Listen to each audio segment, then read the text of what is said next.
जय माता दी। शिखा अवस्थी चैनल में आप सबका स्वागत है और मैं हूँ शिखा अवस्थी। नवरात्रि के 7वें दिन हम माता की 7वीं शक्ति माँ कालरात्रि की पूजा अर्चना आराधना करते हैं। माँ कालरात्रि का जो स्वरूप है वो माँ बिल्कुल श्याम वर्ण की होती है और उनके बिखरे हुए बाल होते हैं।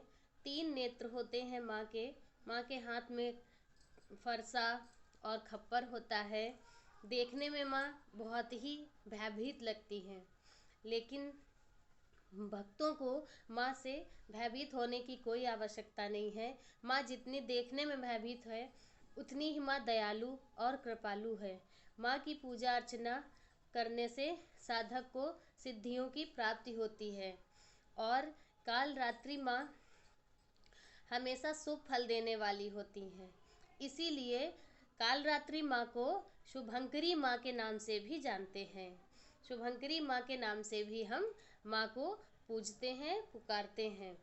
कालरात्रि माँ को हम किस चीज़ का भोग लगाएं, क्या माँ को अति प्रिय है, तो कालरात्रि माँ को हम गुड़ का भोग लगाते हैं। गुड़ या गुड़ से बने हुए व्यंजन हो जो उसी से आप कालरात्रि माँ को भोग प्रसाद लगाएं और माँ हम सबके सारी बाधाएं कष्ट दूर करती हैं। कालरात्रि माँ की पूजा अर्चना से घर पे जो कहते हैं कि जादू टोने टोटके ये सब, इन सब का कोई असर नहीं होता है। माँ की पूजा अर्चना से अगर ये ऐसा कुछ है भी तो वो सब कट जाते हैं, सारे क्लेश घर के कट जाते हैं। कालरात्रि माँ बहुत ही ज़्यादा दयालु और कृपालु हैं।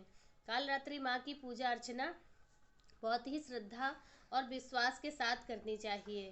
कालरात्रि माँ देखने में या नाम से हम लोगों को थोड़ा सा भय लगता है कि माँ की पूजा अर्चना में कोई त्रुटि ना हो, कोई और अच्छे से पूजा करें, ऐसा भाव बिल्कुल आप मन में ना रखें।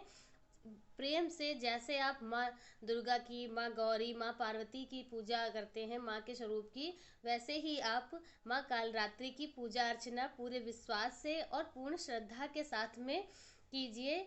माँ बहुत ही कृपालु है और माँ बहुत ही शुभ फल देने वाली है। कालरात्रि माँ को की पूजा करने से कहते हैं कि अगर किसी के कुंडली में शनि का दोष होता है तो वो भी दूर होता है कालरात्रि माँ की पूजा से।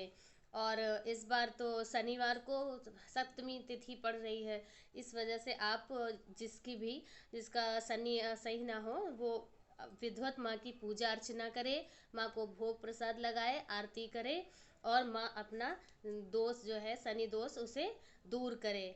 और बाकी सभी भक्तों को कालरात्रि माँ की पूजा अर्चना प्रेम से अच्छे से करनी है और इसी माँ से आशीर्वाद प्राप्त करना है। माँ आप सबका शुभ करें। शुभंकरी माता आप सब पे अपना आशीर्वाद, अपनी कृपा दृष्टि बनाए रखें।